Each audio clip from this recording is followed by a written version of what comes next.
Hello students, मैं हूं कृष्ण। तो देखिए बच्चों, आज हम इस वीडियो के अंदर डिस्कस करेंगे आप लोगों का जो एनसीईआरटी फिजिक्स की क्लास 12th की उसका जो चैप्टर नंबर 1 है आप लोगों का इलेक्ट्रिक चार्ज एंड फील्ड्स, उसके बच्चों हम 1 बाय 1 सारे क्वेश्चन डिस्कस करेंगे। ठीक, मैं यहाँ पर आप लोगों को एक बार दिखा देता हूँ कि हम कौन कौन से क्वेश्चन को डिस्कस कर रहे हैं। तो आप लोग यहाँ पर देख सकते हो बच्चों, इस तरीके से हम आप लोगों के एक्सरसाइज के क्वेश्चन को सारे क्वेश्चन को डिस्कस करेंगे। ठीक है, तो ये पूरी आप लोगों को आखिरी में जब वीडियो पूरी देख लोगे आप, तो आपसे सारे क्वेश्चन जो भी पूरी एक्सरसाइज के हैं वो सारे क्वेश्चन बच्चों आपसे बनने लगेंगे। ठीक है, वो मैं इसलिए आपको दिखा रहा हूँ कि भाई ये टोटल आपके 36 पेजेज है। ठीक है, अगर बच्चों आप लोग इनकी पीडीएफ वगैरह चाहते हो तो उसके लिए मैं भी आप लोगों को बता दूंगा। तो देखिए आप लोगों को 36 पेजेज है टोटल। ठीक है, तो उसके बच्चों अपन क्या करेंगे, 1 बाय 1 सारे क्वेश्चंस को डिस्कस करने वाले हैं। तो आप लोगों को करना क्या है, किस तरीके से पीडीएफ मिलेगी उसके लिए मैं आप लोगों को चीज़ें बताऊंगा। लेकिन उससे पहले बच्चों, ये आप लोगों के लिए डीपीपी वाला कोर्स जिसमें फिजिक्स से क्वेश्चन, केमिस्ट्री क्वेश्चन, मैथ से क्वेश्चन, आपको प्लेलिस्ट में वीडियो मिल जाएगी बच्चों, आप लोग उसको जरूर देख लेना। ठीक है, वहाँ पे ये सारी चीज़ें आपको वहाँ पर प्रोवाइड की जाती हैं। उसके अलावा बच्चों, जो मैं आप लोगों को भी बता रहा हूँ कि जो जेईई मेंस की जो डीपीपी वाला जो कोर्स था, ठीक है, ये भी आपको वहाँ पे पीडीएफ मिल जाएगा, ये भी आप लोग देख सकते हो वहाँ पे। ठीक, इसके अलावा बच्चों आप लोग मेरी यहाँ पर क्वालिफिकेशन के लिए यहाँ पर देख सकते हो स्लाइड के अंदर। ठीक, उसके बाद आगे बात करते हैं जो आगे की चीज़ें हैं। उसके लिए बच्चों जो डीपीपी की मैगजीन के बारे में बच्चों मैं आपको बता दिया हूँ। ठीक है, इस डीपीपी मैगजीन वाले को बच्चों आप लोग जरूर ज्वाइन कर लेना। इसके बाद अब बात करते हैं आप लोगों की पीडीएफ की। ठीक है, तो ये रही आप लोगों के लिए पीडीएफ के लिए टेलीग्राम चैनल। ये टेलीग्राम चैनल है बच्चों, ये टेलीग्राम चैनल, उसके लिए आपको ज्वाइन करना पड़ेगा। उसके लिए आपको क्या टैप करना है बच्चों, उसके लिए आपको टैप करना पड़ेगा बच्चों @RACE_IIT/NEET। आप लोग जैसे ये टैप करोगे आप लोगों को टेलीग्राम चैनल मिल जाएगा। अभी इसके अंदर बच्चों 1000 मेंबर्स हैं। ठीक है, कितने मेंबर्स हैं, 1000 मेंबर्स हैं अभी इसके अंदर। तो इसके अंदर वेरियस कोचिंग्स के जो टेस्ट पेपर्स रहते हैं, बोर्ड के क्वेश्चन रहते हैं, ठीक है, जो पीडीएफ वाला रहती है, आरडी शर्मा वाला की पीडीएफ, वो सारी पीडीएफ आपको इसी ग्रुप के अंदर यहाँ पे मिल जाती है। तो आप लोग उस ग्रुप को जरूर ज्वाइन कर लेना। ठीक, यहाँ तक सब बच्चों को समझ में आ गया हो क्या बात कर रहा हूँ। इसके अलावा बच्चों, अगर आप लोग जेईई मेंस का पेपर दिए हो, ठीक है, या नीट का पेपर दे रहे हो, तो यहाँ पे इस चैनल पर आप लोगों को ये भी मिलता है कि भाई कौन सी कॉलेज का रिव्यू भी मिलेगा, हर कॉलेज का। तो रिव्यू के हिसाब से अगर आप लोग वीडियो चाहते हो भाई किसी भी टॉपिक के ऊपर, किसी भी कॉलेज के ऊपर, तो उसके लिए कमेंट सेक्शन में लिख देना, उसके लिए भी वीडियो यहाँ पर आप लोगों के लिए अवेलेबल हो जाएगा। ठीक, अब बात करते हैं बच्चों सबसे पहले क्वेश्चन नंबर 1 की। ठीक, तो क्वेश्चन नंबर 1 बच्चों आप लोगों के सामने स्क्रीन पर है। जो सबसे पहले क्या करना है बच्चों, आप लोगों ने चैप्टर तो पढ़ ही लिया होगा। ठीक, तो आपको सबसे पहले क्वेश्चन रीड करके एक बार खुद से ट्राई करने की कोशिश करनी। अगर बच्चों आपसे क्वेश्चन अगर फिर नहीं बनता है, ठीक है, तब फिर यहाँ पर आप लोगों को आगे फॉरवर्ड देखना है कि भाई क्वेश्चन को कैसे देखना था। तो क्वेश्चन नंबर 1.1 की हम बात कर रहे हैं। क्वेश्चन के अंदर क्या बोला जा रहा है, आपको बोला जा रहा है what is the force between 2 small charge sphere having charge 2 × 10⁻⁷ coulomb and 3 × 10⁻⁷ coulomb placed 30 centimetre apart in air. मतलब 2 चार्ज है इस तरीके से, एक चार्ज है, एक चार्ज है। ठीक है, इसका बच्चों चार्ज कितना इस पर दे रखा है 2 × 10⁻⁷, इस पर कितना दे रखा है 3 × 10⁻⁷।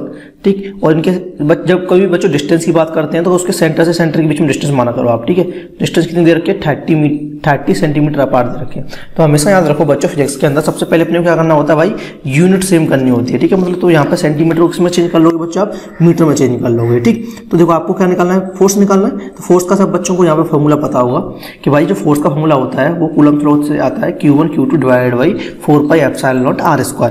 तो यहाँ पे Q1 आपके पास ये है, Q2 ये है। ठीक, उसके बाद R की वैल्यू 30 सेंटीमीटर दे रखी थी, आपने मीटर में चेंज करके 0.3 मीटर हो गई। ठीक, 1 डिवाइड बाई 4πε0 की वैल्यू कितनी होती है 9 × 10⁹। ठीक, न्यूटन मीटर स्क्वायर पर कूलम। और उसके बाद आपने क्या किया बच्चों, यहाँ पे पूरी वैल्यू पुट कर दी। ठीक है, तो जैसे बच्चों आप वैल्यू पुट करोगे तो बच्चों फोर्स का आंसर कितना आ गया आपके पास 6 × 10⁻³ बच्चों न्यूटन आपके लिए 6 × 10⁻³ न्यूटन बच्चों आपके लिए क्या आ गया, आंसर आ जाएगा। ठीक, तो ये हो जाएगा बच्चों आप लोगों का नेट फोर्स। अब बात करें कि भाई उनके फोर्स में अट्रैक्टिव फोर्स होगा या रिपल्सिव फोर्स होगा। तो इसके लिए कैसे मालूम चलता है, तो देखिए अट्रैक्टिव और रिपल्सिव फोर्स के बारे में इस तरीके से मालूम चलता है आप लोगों का कि अगर आपकी जो चार्ज है, ठीक है, अगर आपके चार्ज बच्चों सेम, जैसे अगर पॉजिटिव ही है तब बच्चों कौन सा हो जाएगा, रिपल्सिव। नेगेटिव ही है तब भी रिपल्सिव। लेकिन अगर अपोजिट चार्ज है, कैसे चार्ज है बच्चों, अपोजिट है, जैसे पॉजिटिव नेगेटिव हो, ठीक है, या नेगेटिव पॉजिटिव हो, तब बच्चों कैसा हो जाता है, तो इस केस में होता है अट्रैक्टिव। और इस केस में कैसा होता है, जब सेम होंगे तो आपको जो फोर्स दिखेगा बच्चों को रिपल्सिव देखने को मिलेगा। ठीक, अब बात करते हैं बच्चों क्वेश्चन नंबर 2 की। तो क्वेश्चन नंबर 2 की बच्चों बात करने से पहले आप लोगों के सामने स्क्रीन पर है, एक बार आपको खुद से अटेम्प्ट करना है। क्वेश्चन के अंदर बोला जा रहा है the electrostatic force on a small sphere of a charge 0.4 micro coulomb. ये बच्चों जो म्यू लिखा है ना, इसका मतलब होता है माइक्रो। ठीक है, इसका मतलब माइक्रो हो गया बच्चों, इसका मतलब होता है 10 की पावर -6। 1 माइक्रो का मतलब कितना होता है 10 की पावर -6, ये आपको याद रखना है। तो 1 माइक्रो कूलम का मतलब क्या हो जाएगा 10 की पावर -6 कूलम। ठीक, तो क्वेश्चन में बोला गया आपको इलेक्ट्रोस्टैटिक फोर्स निकालना है एक स्मॉल स्फीयर पर जिसका चार्ज 0.4 माइक्रो कूलम है due to another small sphere, दूसरे स्मॉल स्फीयर की वजह से। ठीक है, दूसरे स्मॉल स्फीयर की वजह से बताना है जिसके पास चार्ज कितना है माइनस में 0.8 कूलम। ठीक है, देखो यहाँ चार्ज जो दे रखा होता है ना बच्चों, देखो ये वाला मतलब ये वाला पॉजिटिवली चार्ज है और दूसरा वाला क्या दे रखा है आपको नेगेटिवली चार्ज दे रखा है। इन एयर ए 0.2 न्यूटन, आपको यहाँ पे क्या दे दिया फोर्स दे दिया। अब आपसे पूछ रहा है पहले क्वेश्चन के अंदर भाई डिस्टेंस निकालो दोनों स्पेयर के बीच में। दूसरे के अंदर बोल रहा है what is the force on the second sphere due to the first, और दूसरे स्पेयर पर मतलब आपका जो फोर्स कितना लगेगा पहले स्पेयर की वजह से। ठीक, तो देखो सबसे पहले क्या करना है बच्चों, आपको पता है भाई Q1 की वैल्यू इतनी पता थी क्वेश्चन के अंदर 0.4 माइक्रो कूलम, और आपको काम करना है अपनी एनसीईआरटी साथ में लेके बैठना। ठीक है, ऐसा ना हो कि आप लोग एनसीईआरटी साथ में लेके बैठोगे तो वहां पर आप लोगों को क्वेश्चन सामने दिखेगा। ठीक, तो देखो चार्ज कितना हो गया 0.4 माइक्रो कूलम, तो ये आपने क्या किया चार्ज को लिख लिया 0.4 माइक्रो कूलम को मैंने आपको बता दिया था 10 की पावर -6 लिख लेंगे, दूसरे चार्ज पर माइनस में था तो इसको माइनस में लिख लिए 0.8 इंटू 10 की पावर -6 कूलम। ठीक, अब फोर्स कितना होता है Q1 Q2/4πε0r², ये वैल्यू मैंने आपको पहले बता रखी है। यहाँ पे निकालना क्या था बच्चों डिस्टेंस निकालनी है, तो यहाँ से डिस्टेंस निकालोगे तो बच्चों यहाँ पे इस तरीके से बन जाएगा r², इस तरीके से आ जाएगा r² ऊपर बन जाएगा, f नीचे आ जाएगा। सारी वैल्यू पुट कर दी, f की वैल्यू क्वेश्चन में गिवन थी 0.2। ठीक है, तो बच्चों यहाँ से कितना आया r² आ गया आपके पास 144 इंटू 10 की पावर -4। ठीक, तो यहाँ से बच्चों r की वैल्यू कितनी निकल के आ गई आपके पास आ गई, इसका स्क्वायर रूट लोगे तो 0.12 मीटर, कितनी निकल के आ गई बच्चों 0.12 मीटर। तो ये तो हो गया पहला वाला पार्ट। दूसरे पार्ट में बच्चों क्या बोला जा रहा था कि भाई कि जो दूसरा वाला है उस पर पहले वाले की वजह से फोर्स कितना लगेगा। तो बच्चों देखो फोर्स कितना लगेगा ऐसा समझ लो, ये Q1 था ये Q2 था। ठीक है, ये तो इस वाले पर फोर्स की अगर बात करूं इसकी वजह से। ठीक है, तो बच्चों देखिए इस पर मैं बात कर रहा हूं इसकी वजह से फोर्स, तो देखो ये अगर पॉजिटिवली चार्ज है ये नेगेटिवली चार्ज है। ठीक है, तो इस पर फोर्स कैसे लगेगा, ये इसको अट्रैक्ट करेगा, इसकी इस डायरेक्शन में लगेगा।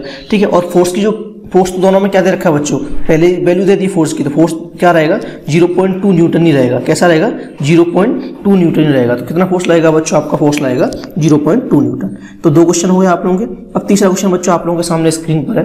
इस क्वेश्चन के अंदर क्या बोला जा रहा है, आपको चेक द रेशियो ऑफ, ठीक है आपको चेक करना है रेशियो किसका, K²/GMEMP इज डायमेंशनलेस। ये चेक करना है भाई ये डायमेंशनलेस है या नहीं है।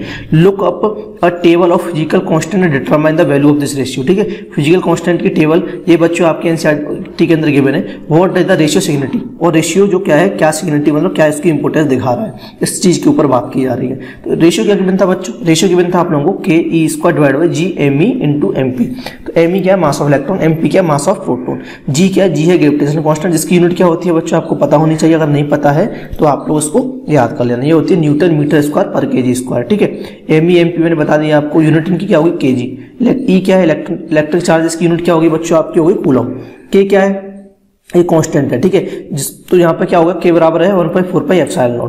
एप्सिलॉन क्या परमिटिविटी है, इसकी यूनिट क्या है न्यूटन मीटर स्क्वायर पर कूलम स्क्वायर। तो अब आपको इसकी निकालनी थी यूनिट, तो आपने सब सारी वैल्यू भी मैंने आपको बता दी, हर एक की वैल्यू बच्चों जैसे मैंने जैसे इसकी जो भी यूनिट बताई है वो आपने यूनिट क्या की K की यूनिट, ये हो गई K की यूनिट, ये हो गई आपकी E की यूनिट, और ये हो गई आपके पास उसकी यूनिट G की यूनिट, ये हो गई ME की यूनिट, और ये हो गई MP की यूनिट। ठीक है, आपने पुट कर दी, जब पुट की तो बच्चों यहाँ से न्यूटन मतलब हर एक से कैंसिल आउट हो गया। तो क्या बचा M0 L0 T0, मतलब ये रेशियो कैसा आ गया बच्चों आपके पास डायमेंशनलेस आ गया।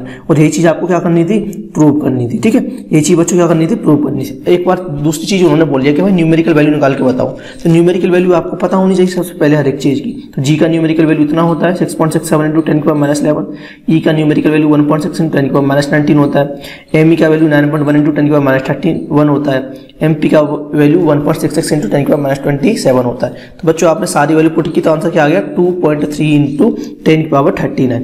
इस तरीके से बच्चों क्या मालूम चला आपको कि रेशियो ऑफ इलेक्ट्रिक फोर्स जो है to the gravitational between a proton and electron. ठीक है, तो ये कितना आ गया बच्चों, अगर आपसे कोई पूछे भाई ये जो वैल्यू है किसकी है, तो ये है आपका ratio of electric force to the gravitational force between a proton and electron, कि एक प्रोटॉन और इलेक्ट्रॉन के बीच में इलेक्ट्रिक फोर्स और ग्रेविटेशनल फोर्स का अगर मैं रेशियो निकालूं तो उसकी वैल्यू कितनी होती है 2.3 × 10⁻39 होती है, और ये आपका डायमेंशनलेस हो रहा होता है। ठीक है, तो ये आपको याद रखना है। एक काम करना बच्चों, इस वीडियो को आपको अपने 10 फ्रेंड्स के अंदर, ठीक है एटलीस्ट 10 फ्रेंड्स के अंदर शेयर करना है, और एटलीस्ट 5 व्हाट्सएप ग्रुप्स में या FB के ग्रुप्स में जरूर शेयर करना। ठीक है, क्योंकि देखिए ये वीडियो मैं आप लोगों के लिए बना रहा हूँ, इस तरीके से मैं आप लोगों की फिजिक्स में, केमिस्ट्री में और मैथ्स में, ठीक है पूरी मैं आप लोगों के लिए सीरीज बनाने की कोशिश करूंगा। ठीक है, तो आप लोगों को एटलीस्ट 10 फ्रेंड्स में अपने में जरूर शेयर करनी है आपको वीडियो को।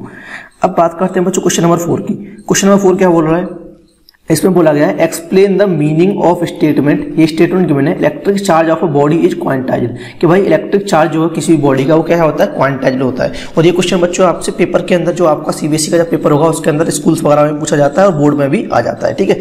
फिर बोला गया है why can one ignore quantization of electric charge, ठीक है, कि कोई भी क्वांटाइजेशन ऑफ इलेक्ट्रिक चार्ज को इग्नोर कैसे कर सकता है when dealing with macroscopic large scale charge, ठीक है, जब हम डील करेंगे एक मैक्रोस्कोपिक लेवल पे। मतलब उन्होंने बोला कि भाई ये बताओ कि इलेक्ट्रिक चार्ज कोई सी भी बॉडी का क्वांटाइज का मतलब होता है भाई किसी भी चीज को अगर अपन काउंटिंग कर पाएंगे उसको बोलते हैं काउंटाइज। तो उन्होंने बोला कि भाई इस स्टेटमेंट को आप बताओ, मतलब थोड़ा इसको एक्सप्लेन करो कि इलेक्ट्रिक चार्ज किसी बॉडी का क्वांटाइज्ड है। तो देखो इसको एक्सप्लेन कैसे करना है बच्चों आपको, तो आपको पता है बच्चों ये तो स्टेटमेंट में गिवन था electric charge of a body is quantized, ठीक है। इसी को आपको क्या करना है, मतलब प्रूव करना है, मतलब इस तरीके से आपको एक थ्योरी टाइप में लिख के देना है। तो देखो क्वांटाइज का मतलब क्या होगा बच्चों, किसी भी चीज को इंटीग्रल फॉर्म में लिखना, 1 2 3 4 5 इस तरीके से n नंबर्स में लिखना। तो इसका मतलब क्या है भाई, क्वांटाइज की बात हो रही है तो इलेक्ट्रिक चार्ज की बात हो रही है, मतलब इलेक्ट्रॉन्स की बात हो रही है। तो इसका मतलब ये हुआ कि भाई एक बॉडी से दूसरी बॉडी में अगर मैं बोलूं कि इलेक्ट्रॉन आपके ट्रांसफर हो रहे हैं तो मैं ये बोल सकता हूं तो इलेक्ट्रॉन ट्रांसफर होगा तो ऐसे ट्रांसफर होगा एक इलेक्ट्रॉन 2 इलेक्ट्रॉन, ऐसा तो होगा नहीं आधा इलेक्ट्रॉन ट्रांसफर हो रहा है, ठीक है, या 1/4 इलेक्ट्रॉन ट्रांसफर, ऐसा तो होता नहीं है। तो इलेक्ट्रॉन हमेशा कैसे ट्रांसफर हो रहा होता है बच्चों, कंप्लीट इलेक्ट्रॉन ट्रांसफर हो रहा होता है, ठीक है। तो वही चीज इन्होंने लिखी है only integral number of electrons can be transferred from the one body to the other, ठीक है। और चार्ज आपका कभी भी फ्रैक्शन में ट्रांसफर नहीं होता जैसा भी मैंने आपको बोला, इसलिए जो भी बॉडी रखेगी टोटल चार्ज उसके पास क्या रहेगा, हमेशा इंटीग्रल मल्टीपल में रहेगा।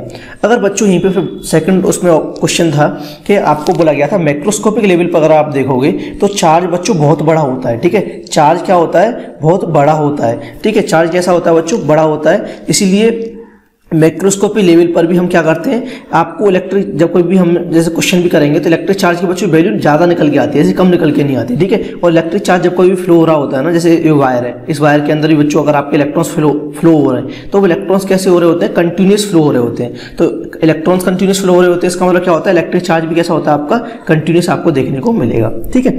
अब बात करते हैं बच्चों क्वेश्चन नंबर 5 में। क्वेश्चन नंबर 5 में के अंदर क्या बोला गया है, क्वेश्चन नंबर 5 में को पहले आपको सोचना खुद है। आपको बोला गया एक ग्लास रॉड है जिसको अपन रब कर रहे हैं, ठीक है, रब का मतलब रगड़ रहे हैं, ठीक है। किससे रगड़ रहे हैं, सिल्क क्लॉथ से, एक सिल्क का क्लॉथ है उससे रगड़ रहे हैं। तो आपको चार्ज अपीयर हो रहा है दोनों जगह पे, ठीक है। किस पे, दोनों जगह पे, रॉड पर भी अपीयर हो रहा है, सिल्क की क्लॉथ पर भी अपीयर हो रहा है। फिर बोला है क्वेश्चन के अंदर एक सिमिलर फिनोमेना ऑब्जर्व होती है with many other pair of bodies, मतलब बहुत सारी चीजों के साथ में भी और ऐसी सिमिलर फिनोमेना ऑब्जर्व होती है कि मतलब अगर अपन किसी चीज को रगड़ें तो दोनों चीजों के ऊपर चार्ज आ जाएगा, ठीक है। आपने बचपन में खेला भी होगा, पेंसिल को सर से रगड़ते हैं तो क्या दोनों पर चार्ज आ जाते हैं, मतलब फिर उसको धूल के पास ले जाते हैं तो उस पर धूल आ जाती थी। क्यों आ जाती थी, क्योंकि बच्चों आपकी जो पेंसिल थी, पेंसिल पर तेल लग जाता था, तेल के पार्टिकल्स की वजह से वो चार्ज हो जाता था और फिर वो जो डस्ट के पार्टिकल्स को अट्रैक्ट कर लेता था। आपको पूछा गया क्वेश्चन के अंदर explain how this observation is consistent with the law of conservation of charge, कि भाई law of conservation of charge की वजह से मतलब हेल्प से इसको आप किस तरीके से एक्सप्लेन करोगे, ये चीज आपसे बोली जा रही है क्वेश्चन के अंदर, ठीक है। तो देखो यहाँ पे क्या समझ में आना चाहिए भाई कि जब कभी भी अपन किसी भी चीज को रब कर रहे होते हैं, ठीक है, जब कभी बच्चों रब करेंगे तो क्या होगा, जब भाई आपका चार्ज ट्रांसफर हो रहा है, इसका मतलब क्या है भाई कि जब चार्ज हमेशा जब भी ट्रांसफर होगा, जब इनकी जो नेचर होगी बच्चों कैसी होगी, अपोजिट होगी। कैसी होगी, अपोजिट, एक पॉजिटिव है तो दूसरा कैसा होगा बच्चों, नेगेटिव होगा, ठीक है। सबसे पहले तो आप इसको याद रख लो। और जो आपकी जिस तरीके से कभी भी जैसे अपन रब कर रहे हैं तो वहाँ फ्रिक्शन तो हो ही रहा है, ठीक है। तो जब कभी भी हम किसी भी चीज को चार्ज कर रहे होते हैं, ठीक है, चार्जिंग कर रहे होते हैं तो द फिनोमेना ऑफ चार्जिंग, इसको क्या बोलते हैं बच्चों, इसको बोलते हैं फ्रिक्शन, ठीक है। क्या बोलते हैं बच्चों, इसको चार्जिंग बोलते हैं। किसकी वजह से हो रहा होता है, फ्रिक्शन की वजह से हो रहा होता है। तो नेट चार्ज बच्चों जब कभी भी अपन जैसे अगर मैं बात करूँ भाई मैंने ये इससे इसको रगड़ा तो अब नेट चार्ज क्या होगा, तो भाई जो जितना चार्ज इससे ट्रांसफर हुआ होगा इतना ये वाला भी इससे लेगा, जितना ए से बी में जाएगा उतना बी से ए में भी जाएगा। तो नेट चार्ज ऑफ सिस्टम बच्चों जब कभी अपन रब करते हैं वो हमेशा क्या होता है, नेट चार्ज किसी भी सिस्टम का 0 देखने को आपको मिलता है। इसका मतलब अपन बोल सकते हैं कि भाई जो चार्ज अपना equal amount of opposite charge कैसा होता है, एनिहिलेट होता है, ईच अदर के लिए एनिहिलेट होता है, ठीक है। यहाँ पे जो सेकंड, अब ये तो समझ में आ गया कि भाई जब रब कर रहे होते हैं तो नेट चार्ज क्या रहता है, 0 रहता है, ठीक है। नेट चार्ज क्या रहता है और 0 रहता है। और उसके बाद सेकंड चीज आपको समझ में आई कि भाई जब अपन चार्ज करते हैं तो किसी वजह से होता है, फ्रिक्शन की वजह से हो रहा होता है। तो लेकिन यहाँ पे जो बात की जा रही थी ग्लास रॉड को जब अपन रब कर रहे हैं तो भाई दोनों की नेचर कैसी है, अपोजिट नेचर है। तो दोनों की अपोजिट नेचर है तो क्या होगा, उस टाइम भी जैसे भी मैंने यहाँ पे बता दिया, जब कभी भी रब करते हैं तो नेट चार्ज कितना होता है, 0 होता है। तो वही law of conservation of energy हो गई, मतलब एनर्जी क्या ऐसी रही आपकी, जितनी एनर्जी पहले भी 0 थी अब भी 0 है, तो एनर्जी क्या रही आपकी, कंजर्व रही। तो इसलिए यहाँ पे क्या बोल दिया, law of conservation of energy यहाँ पे अप्लाई हो रहा है। इसी तरीके की फिनोमेना बच्चों आपको बहुत सारी जगह देखने को मिलती है, ठीक है, जैसा भी मैंने आपको एग्जाम्पल में भी बताया था।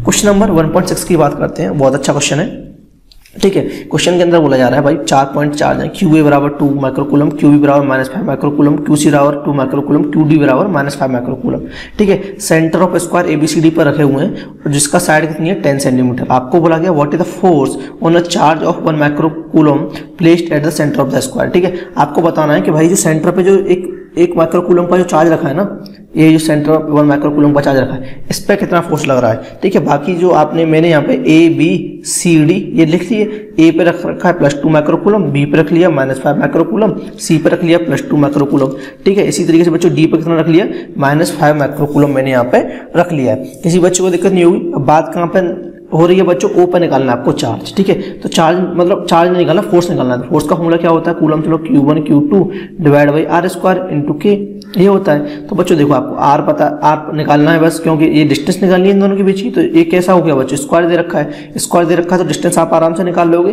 कैसे निकाल लेंगे कि देखो ये बच्चों स्क्वायर का ये वाला एंगल 90 डिग्री हो जाएगा, इसको x मान लो, इसको x मान लो, ये 10 दे रखा है, तो ये क्या हो जाएगा x² पाइथागोरस लगा दी +x² बराबर 100। तो बच्चों यहाँ से 2x² कितना आ गया, 2x² आ जाएगा बच्चों। यहाँ पर आप लोगों के लिए कितनी वैल्यू निकल के आ गई बच्चों इसकी, ये निकल के आ जाएगी आप लोगों के लिए ये 100, ठीक है। तो x² की वैल्यू बच्चों कितनी हो जाएगी, x² की हो जाएगी 50, तो x की वैल्यू बच्चों कितनी हो जाएगी 5√2, ठीक है। तो x की वैल्यू बच्चों कितनी होगी 5√2, मतलब ये r की वैल्यू कितनी आ जाएगी 5√2 आ जाएगी। फिर अब आपको क्या निकालना है, फोर्स निकालना है। तो बच्चों यहाँ पे आपको एक चीज समझनी है, आपने जब चैप्टर पढ़ा होगा उस टाइम पे चीज समझी होगी कि जब फोर्स निकाल रहे होते हैं तो भाई उसको वेक्टोरियली ऐड करते हैं। तो देखो इस जगह पे ये भी बच्चों चार्ज O वाले पॉइंट पे कैसा पॉजिटिवली चार्ज है, एक बार चेक कर लेते हैं भाई चार्ज कौन सा दे रखा था O वाले पॉइंट पे, वो दे रखा था आपको 1 कूलम चार्ज, मतलब पॉजिटिव चार्ज है। तो इस पॉजिटिव चार्ज पर बच्चों O वाले पॉइंट पर अगर मैं डायग्राम बनाऊंगा इस O वाले पॉइंट पर, तो पॉजिटिव से पॉजिटिव रिपेल करेगा और ये भी पॉजिटिव से पॉजिटिव रिपेल करेगा इधर की साइड में, ठीक है। और ये पॉजिटिव से नेगेटिव अट्रैक्ट करेगा और ये पॉजिटिव से नेगेटिव अट्रैक्ट करेगा, ठीक है बच्चों। इस तरीके से आपको देखने को मिलेगा। तो यहाँ पे अगर मैं कैलकुलेट भी नहीं करूंगा तो मेरे को सीधा दिख रहा है भाई, इससे ये वाला कैंसिल हो जाएगा क्योंकि डिस्टेंस सेम रहेगी, और इससे ये वाला कैंसिल हो जाएगा। नेट चार्ज क्या हो जाएगा बच्चों आपका 0 हो जाएगा, ठीक, कैसा हो जाएगा बच्चों 0 हो जाएगा। तो वही चीज यहाँ पे लिखी हुई है, सेंटर पे नेट चार्ज क्या हो जाएगा बच्चों 0 हो जाएगा, क्योंकि वो क्या हो रहा है आपका कैंसिल आउट हो रहा है। और ये आपको याद रखना है कि भाई जब कभी कूलम सोलर लगाते हैं तो जो हमको फोर्स ऐड करना होता है, फोर्स को अपन वेक्टोरियली ऐड करते हैं, ठीक है। किसी भी बच्चे को कहीं भी कोई भी दिक्कत है तो आप लोग कमेंट सेक्शन में लिख दीजिएगा, ठीक है। इसके अलावा एक काम कर सकते हो, आप लोग मेंटरशिप भी ज्वाइन कर सकते हो। मेंटरशिप के लिए 7089153756 नंबर पर और डिटेल्स के लिए बात कर लेना, ठीक है। यहाँ पे मेंटरशिप के लिए भी आपको जो भी चीजें रहेंगी वो आपकी रिक्वायरमेंट चीजें आप लोगों को बता दी जाएंगी, ठीक। अब बात करते हैं बच्चों क्वेश्चन नंबर 1.7 की, ठीक है, जो आपकी एक्सरसाइज में 7 नंबर का क्वेश्चन दे रखा है। इसके अंदर क्या बोला गया है, an electrostatic field line is a continuous curve, कि भाई जो इलेक्ट्रोस्टैटिक फील्ड लाइन कैसा है, कंटिन्यूअस कर्व होता है। इसका मतलब ये हुआ field line can not have a sudden break, ठीक है। कंटिन्यूअस कर्व का मतलब ये हुआ कि भाई फील्ड लाइंस के बीच में कोई भी ब्रेक नहीं है। ऐसा क्यों होता है, क्वेश्चन में क्या बोला गया है, ऐसा क्यों होता है, आप लोग सोचिए क्यों होता है, ठीक। फिर मैं तो बताऊंगा ही। फिर बोला गया है explain why two field line never cross each other at any point, कि भाई कभी भी दो फील्ड लाइन एक ही पॉइंट पे क्रॉस क्यों नहीं करती। दूसरे क्वेश्चन के अंदर आपसे ये बोला गया, ठीक है। तो देखिए इसके लिए बच्चों आपने सोच लिया होगा एक बार आंसर। देखो जब क्वेश्चन में रीड करता हूं ना तो आपको इस टाइम पे एक बार आंसर एक बार सोच लेना चाहिए बिल्कुल, ठीक है। ऐसा ना हो कि आप आंसर सोच ही नहीं रहे हो, ठीक। तो देखो, तो इसका मतलब आपसे बोला गया कि भाई कंटिन्यूअस कर्व बनाता है। तो कंटिन्यूअस कर्व क्यों बनाएगा, कंटिन्यूअस कर्व इसलिए बनाएगा कि भाई वहां पर क्या हो जाता है, इलेक्ट्रोस्टैटिक फील्ड डेवलप हो जाता है। इलेक्ट्रोस्टैटिक फील्ड आपने पढ़ा होगा, ठीक है। तो इलेक्ट्रोस्टैटिक फील्ड डेवलप हो जाता है जिसकी वजह से चार्ज पर कंटिन्यूअस क्या लग रहा होता है बच्चों, फोर्स लग रहा होता है, ठीक। जब चार्ज पर कंटिन्यूअस फोर्स लग रहा होगा तो वहां पर क्या बनेगा, इस तरीके से आपका कंटिन्यूअस कर्व आपको देखता हुआ मिलेगा, ठीक है। क्योंकि इस वाले पूरी जगह पे क्या दे रखा है, यहाँ पे पूरे में दे रखा है आपको इलेक्ट्रोस्टैटिक फोर्स। तो सबसे पहले चीज समझ में आ गई आपको भाई क्यों आपका कंटिन्यूअस कर्व बन रहा है। उसके बाद सडन ब्रेक्स क्यों नहीं आता, इसलिए नहीं आ रहा कि भाई चार्ज आपका कंटिन्यूअस मूव भी कर रहा है, कोई वो जंप थोड़ी कर रहा है इस तरीके से। अगर इस तरीके से जंप कर रहा होता पहले यहाँ फिर यहाँ, तो क्या हो रहा होता है, ये ब्रेक आ जाता आप लोगों का। लेकिन चार्ज क्या कर रहा है, कंटिन्यूसली मूव कर रहा है, इसलिए बिल्कुल ब्रेक ही नहीं आ रहा, ठीक है। अब बात होती है, तो ये चीज हो गई आपकी इसके बारे में। अब बात करते हैं कि भाई क्रॉस क्यों कर रहे हैं एक दूसरे को एक ही पॉइंट पे, ठीक है। कि दो फील्ड लाइंस एक दूसरे को क्रॉस क्यों कर रही है एक दूसरे पॉइंट पे, ठीक है। क्योंकि भाई इसलिए क्रॉस कर रही है क्योंकि एक ही पॉइंट पर बच्चों जो आपकी इलेक्ट्रिक फील्ड इंटेंसिटी है, ठीक है, वो क्या शो कर रही है, दो डायरेक्शन शो कर रही है। देखो अगर ये इस तरीके से क्रॉस की तो यहाँ पर इस तरीके से डायरेक्शन ये वाली शो होगी और इस वाली इलेक्ट्रिक फील्ड लाइंस की आपकी डायरेक्शन ये शो होगी। जब किसी भी पॉइंट पर बच्चों क्रॉस कर रही होती हैं तो वहाँ पर आपको इलेक्ट्रिक फील्ड इंटेंसिटी की जो डायरेक्शन हो रही होती है वो कितनी दिखती है, दो दिखती हैं, ठीक है। इसलिए पॉसिबल नहीं है, इसलिए दो फील्ड लाइन कभी भी बच्चों क्रॉस नहीं कर रही होती है, ठीक है। यहाँ पे बच्चों सॉरी मैं अगर आपको ये बोल दिया था मैंने शायद पहले कि इलेक्ट्रिक फील्ड लाइन क्रॉस हो रही है, इलेक्ट्रिक फील्ड लाइन आपकी क्रॉस नहीं होती है कभी भी, ठीक है। ये चीज़ आप यहाँ पे आपने समझी और ये वाला क्वेश्चन आपको क्वेश्चन में आता ही है, ठीक है, पेपर के अंदर, बोर्ड के अंदर। तो आपको याद रखना है इलेक्ट्रिक फील्ड लाइन कभी भी क्रॉस नहीं करती। क्यों नहीं करती कि भाई अगर कभी भी क्रॉस कर गई तो उस पॉइंट पर दो डायरेक्शन हो जाएंगे इस तरीके से, ठीक है, और इलेक्ट्रिक फील्ड लाइन की दो डायरेक्शन हो ही नहीं सकती, ठीक। समझ में आ गया होगा सब बच्चों को।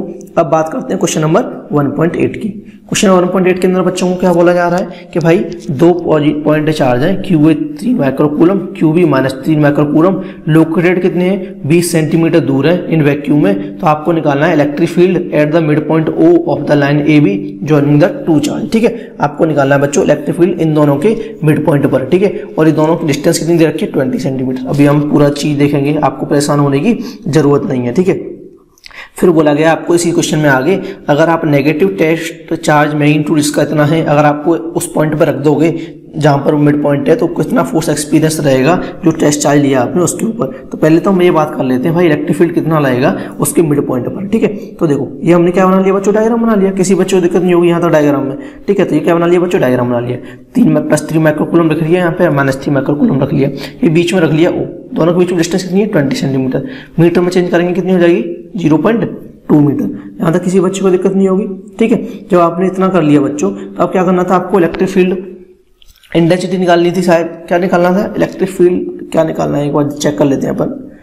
आपको निकालना है यहाँ पे what is the electric field, ठीक है। क्या निकालना है बच्चों, इलेक्ट्रिक फील्ड निकालना है, ठीक है। अब इलेक्ट्रिक फील्ड निकालना है तो इलेक्ट्रिक फील्ड किसकी वजह से निकालना है भाई, +3 वाले की वजह से निकालना है। तो जिसकी वजह से निकालना होता है अपन उसके लिए रख देते हैं। तो इलेक्ट्रिक फील्ड निकालने का फॉर्मूला क्या होता है, K divide by R² into जिसकी वजह से निकालना है उसका चार्ज। तो electric field O point of बच्चों किसकी वजह से निकालना है आपको, +3 वाले की वजह से निकालना है। तो क्या हो जाएगा, ये बच्चों यहाँ पे याद रखना, इलेक्ट्रिक फील्ड निकालते हैं क्या आता है, जिसकी वजह से निकालना है वो आता है, K इंटू चार्ज कौन सा वाला, जिसकी वजह से निकालना है वो वाला, ठीक है। तो कौन सी वजह से निकालना है, +3 माइक्रोकूलम वाले की वजह से, ठीक है। तो K इंटू ये हो जाएगा आप लोगों के लिए 3 × 10⁻⁶ डिवाइड बाई 4πε0 इंटू R², ठीक है। R की वैल्यू आपको पता है कि मिड पॉइंट की बात हो रही है, तो मिड पॉइंट की बात हो रही है तो वहाँ पे 10 क्या हो रहा था सेंटीमीटर था, तो 10 सेंटीमीटर को 10 मीटर करोगे तो 0.10, या मैं इसको कर सकता हूँ 10 ×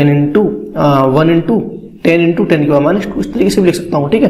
तो यहाँ पे बच्चों इसको आप सॉल्व करोगे आगे 1/4πε0 की वैल्यू सब बच्चों को पता है कितनी होती है, 9 × 10⁹ होती है, ठीक। अब यूनिट को मैं आगे बोल नहीं रहा हूँ। फिर उसी तरीके से बच्चों आपको बोला गया फिर -3 वाले की वजह से भी इलेक्ट्रिक फील्ड इंटेंसिटी निकालो, ठीक है, इलेक्ट्रिक फील्ड निकालो। तो इलेक्ट्रिक फील्ड कितना हो जाएगा बच्चों, वो भी वही K इंटू Q जिसकी वजह से निकालना है डिवाइड बाई R²। तो वो निकाले आप, तो वहाँ पे उसकी वैल्यू ये आ गई, ठीक है। मेन क्या रहता है बच्चों, जिसकी वजह से अपन निकाल रहे होते हैं, जैसे यहाँ पे क्या आया अलोंग OB, ठीक है, और यहाँ पे क्या आया अलोंग OB, ठीक है। तो वो क्या हो रही है, वो होती है बच्चों, देखो ये A था, ये B था आप लोगों के पास, ये O था, ठीक है। तो अलोंग OB का मतलब ये निकल रहा है, क्या आ रही है, मतलब ये डायरेक्शन निकल के आ रही है दोनों की अलोंग OB। तो बच्चों ये भी वेक्टर क्वांटिटी है, तो वेक्टर क्वांटिटी होती है तो बच्चों दोनों को ऐड कर देंगे, तो E बराबर क्या हो गया, E1 + E2 मैंने कर दिया, ठीक है। E बराबर E1 + E2 करोगे बच्चों, इस वाले चार्ज को, इस वाले जो इलेक्ट्रिक फील्ड को और पहले वाले इलेक्ट्रिक फील्ड को दोनों क्या कर दिया आपने, ऐड कर दिया। तो नेट क्या निकल के आया, इतना निकल के आया 5.4 × 10⁻⁶ न्यूटन पर कूलम अलोंग OB, ठीक है। तो इस तरीके से बच्चों इलेक्ट्रिक फील्ड मिड पॉइंट पर कितना हो गया आपके पास 5.4 × 10⁻⁶ न्यूटन पर कूलम। ये अलोंग OB वाले डायरेक्शन को आप यहाँ से भी समझ सकते हो, देखो ये यहाँ से, क्योंकि देखो ये जो चार्ज रखा था ना आपका O वाले पॉइंट, आपको इस O वाले पॉइंट पर बात की जा रही थी भाई इलेक्ट्रिक फील्ड की, है ना। देखो इस नेगेटिव वाले चार्ज की वजह से इलेक्ट्रिक फील्ड इंटेंसिटी और A वाले की चार्ज की वजह से, ठीक है। तो O वाले पॉइंट पर बात कर रहे हैं तो पॉजिटिव वाले से तो कहाँ जाएगी, दूर जाएगी, और नेगेटिव वाले कहाँ आएगी, पास आएगी। इसलिए बच्चों क्या हुआ, इलेक्ट्रिक फील्ड की डायरेक्शन क्या हुई आपके पास OB निकल के आ रही है, ठीक है।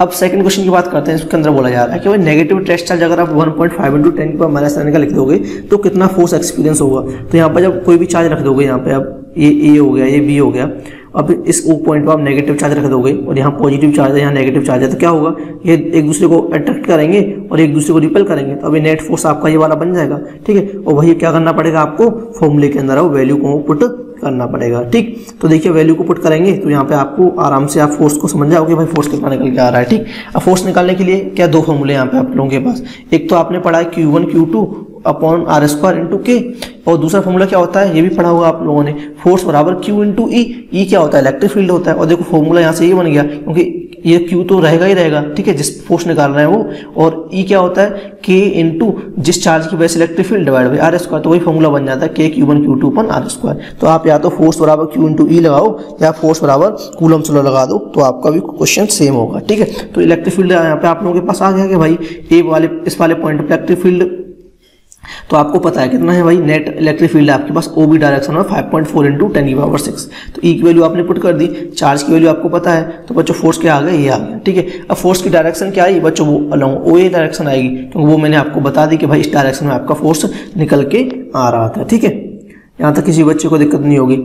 अब बात करते हैं बच्चों अगले क्वेश्चन की। कौन सा क्वेश्चन नंबर है, इसका आंसर क्या आ रहा है बच्चों, फोर्स एक्सपीरियंस करने के बाद आपका आंसर आ रहा है 8.1 इंटू 10⁻³ और ये डायरेक्शन लिखना बहुत जरूरी है, अलॉन्ग OA डायरेक्शन। ठीक है, अब बात करते हैं क्वेश्चन नंबर 1.9 की।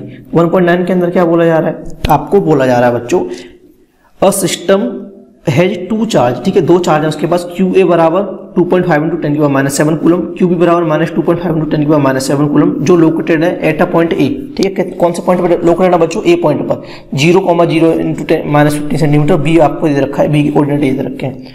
आपको बोला गया what are the total charge and electric dipole movement of the system, कि भाई टोटल चार्ज और इलेक्ट्रिक डायपोल मूवमेंट इस सिस्टम का क्या होगा। आपसे क्वेश्चन के अंदर ये चीज पूछी जा रही है। चलिए क्वेश्चन को देखते हैं, लेकिन क्वेश्चन को देखने से पहले क्या करना पड़ेगा आपको, इन चार्ज की पोजीशन रखनी पड़ेगी। तो एक का देखो मैंने एक्स एक्सेस बना लिया, यहाँ पे वाई एक्सेस बना लिया, यहाँ पे आपने जेड एक्सेस बना लिया। तो ये क्या हो गया 0,0, -15 और ये हो गया आपके पास 0,0,15। ठीक है, इस तरीके से बच्चों आपने इनको डिनोट कर लिया।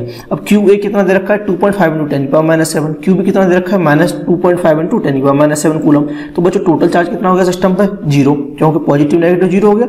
और डिस्टेंस कितनी देर हो जाएगी बच्चों दोनों पॉइंट के बीच में, कि भाई देखो ये -15 था और यहाँ पे 15 है, तो बच्चों डिस्टेंस कितनी हो जाएगी 30 सेंटीमीटर। ठीक है, 30 सेंटीमीटर को मीटर में चेंज करोगे तो कितना हो जाएगा 0.3 मीटर। अब निकालते हैं बच्चों इलेक्ट्रिक डायपोल। तो इलेक्ट्रिक डायपोल कैसे निकालते हैं ये चीज समझ लो आप। तो इलेक्ट्रिक डायपोल निकालने के लिए बच्चों क्या करते हैं, P इंटू इलेक्ट्रिक डायपोल को P से रिप्रेजेंट करते हैं। ठीक है, P बराबर Q इंटू डिस्टेंस D। तो देखो P बराबर Q A इंटू D बराबर QB इंटू D, मतलब A वाले की वजह से इलेक्ट्रिक डायपोल निकालोगे तो Q इंटू D आएगा, और QB और अगर B वाले की वजह से निकालोगे तो QB इंटू D आएगा। ठीक है, तो बच्चों यहाँ पे मैंने निकाला चार्ज 2.5 इंटू 10⁻⁷, डिस्टेंस कितनी दे रखी है 2.3, तो बच्चों क्या आया 7.5 इंटू 10⁸ कूलम मीटर आ गया। और वो भी कौन सी डायरेक्शन आई, जेड एक्सिस, क्योंकि जेड एक्सिस के अलॉन्ग हम बात कर रहे थे। ठीक है, यहाँ पे बहुत सारे बच्चों को ये भी दिक्कत हो सकती है कि सर यहाँ पे नेट चार्ज तो 0 था, भाई सिस्टम का चार्ज बोला हूँ मैं, total charge of the system 0 बोला हूँ, लेकिन जब डायपोल निकाल रहे हैं तो A वाले का मैं अलग डायपोल निकाल रहा हूँ और B वाले का अलग डायपोल निकाल रहा हूँ। यहाँ पे आप देख भी पा रहे हो कि भाई A वाले का डायपोल अलग आया है, मतलब दोनों के बीच में बराबर का निशान है। ठीक है, तो A वाले का डायपोल और B वाले का डायपोल बच्चों उसकी वैल्यू क्या आएगी, ये निकल के आएगी नेट 7.5 इंटू 10⁻⁸ कूलम मीटर। ये दोनों के लिए रहेगा अलग अलग के लिए, लेकिन बच्चों डायरेक्शन है ना, वो डायरेक्शन लिखना आप लोगों को बहुत ज्यादा इंपॉर्टेंट है। ठीक है, अब बात करते हैं बच्चों अगले सवाल की। इस अगले सवाल के अंदर क्या बोला गया है, इस सवाल के अंदर बच्चों को बोला जा रहा है कि भाई एक इलेक्ट्रिक डायपोल है जिसका डायपोल मूवमेंट कितना है 4 इंटू 10⁻⁹ कूलम मीटर, जो अलाइंड है 30 डिग्री पर। कितने डिग्री पर अलाइन है बच्चों 30 डिग्री पर, और उसकी डायरेक्शन क्या दे रखी है, direction of uniform electric field of magnitude इतना। ठीक है, जो इलेक्ट्रिक फील्ड है इसका मैग्नीट्यूड इतना दे रखा है। ठीक है, उसी डायरेक्शन में अलाइंड है। तो आपको बोला जा रहा है magnitude of torque acting on the dipole. भाई आपको निकालना है कि कितना टॉर्क लगेगा इस डायपोल के ऊपर। अब टॉर्क की बात आ गई। ठीक है, तो देखिए इस क्वेश्चन को कैसे डील करना था। तो देखो यहाँ पे बच्चों डायपोल की वैल्यू, डायपोल को क्या बोलते हैं अपन, डायपोल मूवमेंट को P बोलते हैं, मैंने आपको पहले बता दिया। ठीक है, ये होता क्या है Q इंटू डिस्टेंस। ठीक, अब आपको एंगल कितना दे रखा है, एंगल दे रखा है भाई इलेक्ट्रिक फील्ड के साथ में। ये देखो इस तरीके से अगर इलेक्ट्रिक फील्ड है, इस तरीके से डायपोल रखा है, तो एंगल कितना बना हुआ है भाई बच्चों 30 डिग्री की मैंने, और आपको थीटा 30 डिग्री हो गया। इलेक्ट्रिक फील्ड क्वेश्चन के अंदर की मैंने 5 इंटू 10⁴ न्यूटन पर कूलम। तो टॉर्क का फॉर्मूला क्या हो जाता है बच्चों, टॉर्क होता क्या है, टॉर्क होता है P cross E, P vector cross E vector. अब क्रॉस है तो बच्चों फॉर्मूला क्या बन जाता है PE sin थीटा। वही रख दिया मैंने पी ई साइन थीटा, तो P into E into sine theta. तो बच्चों नेट वैल्यू कितनी आ गई, साइन थीटा की वैल्यू 1/2 होती है, तो नेट वैल्यू निकल के आ गई 10⁻⁴ न्यूटन मीटर। तो मैग्नीट्यूड ऑफ टॉर्क कितना हो जाएगा बच्चों, 10⁻⁴ न्यूटन मीटर हो जाएगा, किसके ऊपर, डायपोल के ऊपर। ठीक है, सब बच्चों को समझ में आ गया होगा। अब बात करते हैं बच्चों अगले सवाल की। अगले सवाल में क्या बोला गया है, 11वें नंबर का सवाल है। इसके अंदर आपसे बोला जा रहा है एक पॉलीथीन है, अब पॉलीथीन पीस को आप रब कर रहे हो, रब का मतलब रगड़ रहे हो, किसके साथ हम रगड़ रहे हो बच्चों, वूल के साथ में। ठीक है, और उसके पास नेगेटिव चार्ज कितना है, 3 × 10⁻⁷ कूलम। ठीक, आपको निकालना है नंबर ऑफ इलेक्ट्रॉन्स कितने ट्रांसफर हुए और किससे किस में ट्रांसफर हुए, ये निकालना है। बहुत अच्छा क्वेश्चन है बच्चों। ठीक है, इस तरीके के क्वेश्चन बच्चों आपको जेई में, नीट में भी देखने को मिल जाते हैं। और उसके बाद बोला है is there a transfer of mass from wool to polythene, कि भाई मास का भी ट्रांसफर हो जाएगा क्या, ये भी चीज आपसे क्वेश्चन के अंदर पूछी जा रही है। ठीक है, अब देखिए यहाँ पे बच्चों क्या बोला गया है, पॉलीथीन को जब हम रब कर रहे हैं, किससे रब कर रहे हैं, वूल से रब कर रहे हैं, तो कुछ नंबर ऑफ इलेक्ट्रॉन्स ट्रांसफर हो जाएंगे वूल से किसके अंदर, पॉलीथीन के अंदर। कहां से कहां ट्रांसफर हो रहे हैं बच्चों, वूल से पॉलीथीन के अंदर कुछ नंबर ऑफ इलेक्ट्रॉन्स आपके ट्रांसफर हो रहे हैं। देखो यहाँ पे बच्चों समझ लेना, क्यों क्वेश्चन के अंदर पूछा भाई कहां से कहां ट्रांसफर हो रहा है, नंबर ऑफ इलेक्ट्रॉन्स ट्रांसफर हो रहे हैं आपके वूल से पॉलीथीन में। ठीक है, ऊन से पॉलीथीन में ट्रांसफर हो रहे हैं। तो जब ट्रांसफर हो रहे हैं तो भाई किससे ट्रांसफर हो रहा है, वूल से, तो वूल के पास ज्यादा होंगे, तो वूल कौन सी हो जाएगी, पॉजिटिवली चार्ज, और पॉलीथीन कैसी हो जाएगी बच्चों, नेगेटिवली चार्ज। ठीक है, ये एक नंबर में कभी कभी क्वेश्चन ये भी पूछ लेगा, जब वूल और पॉलीथीन को रब करेंगे तो इलेक्ट्रॉन किससे किस में ट्रांसफर होंगे, तो आपको क्या बोलना है भाई, वूल और पॉलीथीन के अंदर इस तरीके से। तो ये सारी चीजें आपको आनी चाहिए। ठीक है, तो देखो चार्ज पॉलीथीन के पीस पे बच्चों कितना दे रखा है, क्यों, इलेक्ट्रॉन आपको पता है लाइट के इलेक्ट्रॉन में चार्ज इतना होता है, कितने नंबर ऑफ इलेक्ट्रॉन ट्रांसफर हुआ आपने माने n। ठीक है, वो भी कहां से का, वूल से पॉलीथीन के अंदर। तो Q बराबर क्या होता है, क्वांटाइजेशन ऑफ चार्ज, अभी अपने क्वेश्चन किया था क्वांटाइजेशन ऑफ चार्ज की वजह से Q बराबर NE भी बोलते हैं, तो Q बराबर NE बोल दिया, तो नंबर ऑफ इलेक्ट्रॉन्स क्या हो गए, चार्ज डिवाइड बाई एक इलेक्ट्रॉन पर जितना चार्ज है वो। तो चार्ज कितना है बच्चों, टोटल चार्ज है -3 × 10⁻⁷। कितने, एक इलेक्ट्रॉन पर कितना चार्ज है, -1.6 × 10⁻90। निकाले तो n की वैल्यू कितनी आ गई, 1.87 × 10⁻12। मतलब आपके जो नंबर ऑफ इलेक्ट्रॉन ट्रांसफर होंगे वो कितने हो जाएंगे, 1.87 × 10⁻12। अब बात कर रहा है भाई कुछ मास ट्रांसफर होगा या नहीं होगा, तो भाई इलेक्ट्रॉन के अंदर कुछ ना कुछ मास होता है, जब मास होता है तो भाई मास तो ट्रांसफर होगा, लेकिन जो मास होगा बच्चों कैसा होगा, नेग्लिजिबल होगा, क्योंकि मास की वैल्यू निकाल के देख लेते हैं। एक मास का ऑफ इलेक्ट्रॉन इतना होता है आप लोगों के पास, टोटल नंबर ऑफ इलेक्ट्रॉन्स आपके पास कितनी आई, टोटल नंबर ऑफ इलेक्ट्रॉन्स मतलब जितने चार्ज ट्रांसफर हुए उसकी काउंटिंग आई, वो आई 1.87 × 10⁻12। ठीक है, तो आपने इसको 1.87 × 10⁻12 को 9.1 × 10⁻31 से मल्टीप्लाई किया तो कितना आंसर आ रहा है, 1.706 × 10⁻18 kg आपका मास ट्रांसफर हो रहा है। और ये मास बहुत ही नेग्लिजिबल रहेगा, लेकिन मास तो ट्रांसफर हो रहा है। तो क्वेश्चन के अंदर पूछा गया था भाई ट्रांसफर हो रहा है या नहीं हो रहा, तो वो अपन ने बता दिया। ठीक है, अब बात कर रहे हैं बच्चों क्वेश्चन नंबर 1.12 की। इसके अंदर बच्चों क्या बोला जा रहा है, इसके अंदर आपसे बोला जा रहा है भाई कि दो इंसुलेटेड चार्ज है कॉपर स्पेयर, एक ए है दूसरा बी है। ठीक है, उनके सेंटर सेपरेटेड है by a distance of 50 centimetre. ठीक है, देखो यहाँ पे क्या बोला गया, इंसुलेटेड। इंसुलेटेड का मतलब क्या होता है बच्चों, इंसुलेटेड का मतलब ये होता है कि भाई कोई भी बाहरी वाली चीज से वो चार्ज नहीं होंगे। ठीक है, अब क्या बोला गया, आपको बोला गया mutual force of electrostatic repulsion बताना है। अगर चार्ज दोनों पर चार्ज दोनों पर दे रखा है 6.5 × 10⁻⁷ कूलम। फिर बोला गया रेडियस ऑफ ए और बी बहुत ही नेग्लिजिबल है। ठीक है, एज कम्पेयर टू जितनी दूर वो रखे हैं उसके कंपेरिजन में। फिर बोला गया आपको निकालना है फोर्स ऑफ रिपल्सन दोनों के बीच में, स्पेयर के बीच में। अगर आप डबल कर देते हो दोनों का चार्ज तो, और अगर उनके बीच में डिस्टेंस आधी कर दोगे तो पहले तो जो पूछा वही निकालो भाई, डिस्टेंस गिवन है चार्ज गिवन है तो कैसे फोर्स निकालेंगे। फिर बोला है कि अगर हम डिस्टेंस को आधी कर दें फोर्स को और उसके ऊपर चार्ज को डबल कर दें तब क्या होगा। तो पहले वाली केस की बात कर लेते हैं। ठीक है, सब बच्चों को पता है, यहाँ तक किसी बच्चे को दिक्कत नहीं है। क्यू ए क्यू बी के बराबर है और आपके पास एक कूलम गिवन है क्वेश्चन के अंदर। आप एनसीईआरटी के अंदर अपनी के अंदर रीड भी कर सकते हो। डिस्टेंस गिवन है 50 सेंटीमीटर, मतलब इसको मैंने 0.5 मीटर लिख दिया। फोर्स कितना हो गया आप लोगों के पास, Q A into Q B divide by 4πε0 R. इसको कहाँ से लिखे, कूलम्स लॉ से लिखे। ठीक है, 1/4πε0 की वैल्यू कितनी होती है, 9 × 10⁹। अब क्या किया बच्चों, इस फॉर्मूले के अंदर क्या कर दी मैंने, वैल्यू पुट कर दी। तो यहाँ पे बच्चों क्यू ए, ठीक है, क्यू मतलब ये हो गया के की वैल्यू हो गई, मतलब ये 1/4πε0 की वैल्यू हो गई।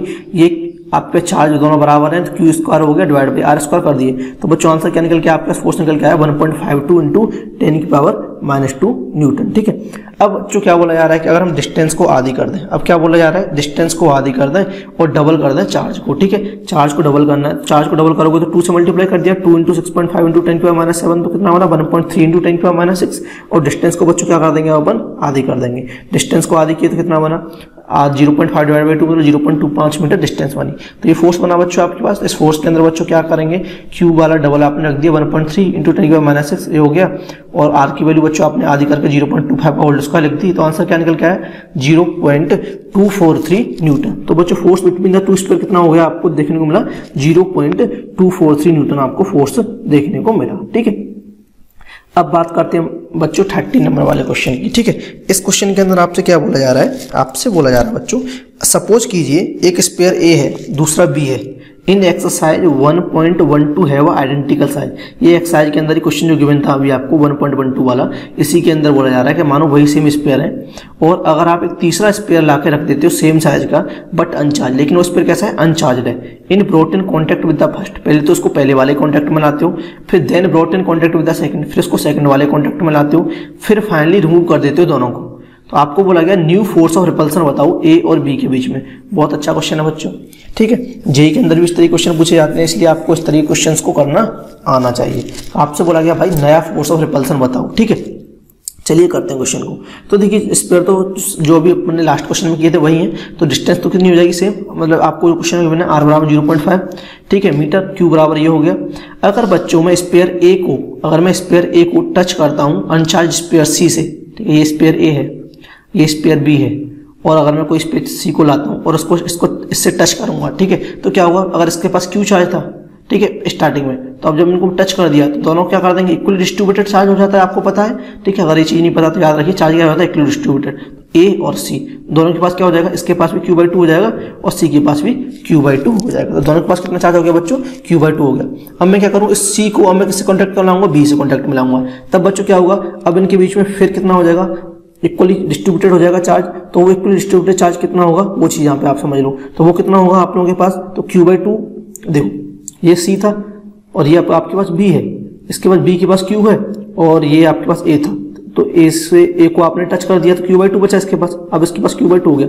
अब बी को फिर सी से टच कर रहा है, तो बच्चों इस केस में क्या होगा, अब नेट चार्ज क्या हो जाएगा, इसके पास Q + Q/2, इसका आधा हो जाएगा दोनों के ऊपर, तो डिवाइड बाई 2, मतलब कितना हो जाएगा, अब नेट रिजल्टेंट हो जाएगा आप लोगों के पास, ये सी के पास हो जाएगा 3Q/4 और बी के वाले के पास कितना हो जाएगा, Q/4, ठीक है, इसके पास भी 3Q/4, तो इतना इतना दोनों के ऊपर चार्ज हो जाएंगे। ठीक है, तो आपने ये निकाल लिया कि भाई दोनों जब अपन टच कर रहे होते हैं तो ये चीज सीख लिया आपने कि जो चार्ज होते हैं बच्चों कैसे होते हैं, आपके इक्वली डिस्ट्रीब्यूटेड उस टाइम पे हो जाते हैं। ठीक, तो ये चीज निकाल लिया आप लोगों ने। अब क्या निकालना था, फोर्स ऑफ रिपल्सन निकालना था बिटवीन स्पेयर ए। ठीक है, तो ए के ऊपर चार्ज कितना है और दूसरे वाले के ऊपर चार्ज कितना है, स्पेयर बी के ऊपर चार्ज कितना है, आपको मालूम चल गया कि भाई ए के ऊपर चार्ज कितना है Q/2 और बी के ऊपर चार्ज कितना है 3Q/4। तो फोर्स ऑफ रिपल्सन आसानी से निकाल सकते हो। कैसे निकाल सकते हैं, कूलम्स लॉ से। ठीक है, कूलम्स लॉ के अंदर वैल्यू पुट कर दिए तो बच्चों क्या आंसर आया, Q1 × Q2 divide by R²। ठीक है, और के की वैल्यू तो आती है, तो K इंटू यहाँ पे देख लिया आपने वैल्यू पुट कर दी, तो बच्चों आंसर क्या निकल के आया 5.703 × 10⁻³ न्यूटन। ठीक है बच्चों, तो बच्चों ये हमने पूरी, मैंने यहाँ पर आप लोगों को, मैं सोच रहा हूँ पूरी एक लेंथी वीडियो ना बना के मैं इसके 3 सेक्शन आप लोगों के लिए बनाऊंगा। ठीक है, कितने सेक्शन बनाऊंगा बच्चों, 3 सेक्शंस मैंने आप लोगों के लिए बनाऊंगा, जिससे आपको थोड़ा समझने में भी आसानी रहेगी और आपको थोड़ा समझ में आसानी रहेगी। तो उस टाइम पर आप लोगों को जब समझने में आसानी रहेगी तो ये भी रहेगा कि भाई एक लेंथी लेक्चर ना देख के थोड़ा ब्रेक मिलेगा, तो ब्रेक मिलेगा तो आप 10-10, 12-12 क्वेश्चन टोटल करोगे तो आपको अच्छा लगेगा। ठीक, बाद में आपको एक लेंथी जो टोटल की वीडियो रहेगी वो मैं आपको बाद में प्रोवाइड करा दूंगा, आपको उसके लिए परेशान नहीं होना। ये बच्चों केमिस्ट्री की जो डीपी मैगजीन है वो प्लेलिस्ट में आपको मिल जाएगी। ठीक है, इसके अलावा बच्चों जो मैंने आप लोगों को चीज बोली है, वीडियो को बच्चों लाइक करना है। ठीक है, अपने दोस्तों के साथ जितना मैगजीन हो सके बच्चों शेयर करना है। ठीक है, एटलीस्ट 10 फ्रेंड्स के साथ में शेयर करना है और अपने 5 व्हाट्सएप ग्रुप में या फेसबुक ग्रुप में या टेलीग्राम ग्रुप में आपको वीडियो को शेयर जरूर करना है। ठीक, उसके बाद में यहाँ पे आपको टेलीग्राम ग्रुप भी बता दूंगा, ये मेरी क्वालिफिकेशन है, यहाँ पे आप क्वालिफिकेशन देख ही सकते हो। मैं आपको टेलीग्राम ग्रुप के बारे में बताता हूँ, टेलीग्राम ग्रुप कहाँ है हमारा। ठीक है, उस टेलीग्राम ग्रुप को आप लोग जरूर ज्वाइन कर लेना, जिसके अंदर बाकी जो भी सारी चीजें रहती हैं उस टेलीग्राम ग्रुप के अंदर आपको वहाँ पे प्रोवाइड कराती जाती हैं। ठीक, ये रहा, ये हो गया आपका टेलीग्राम ग्रुप, ठीक है, @race_iit/ning, या मेरा व्हाट्सएप नंबर 7089915375 पर भी आप आगे क्वेरी वगैरह पूछ सकते हो। थैंक यू बच्चों, मिलते हैं अगली वीडियो में, तब तक के लिए बाय बाय।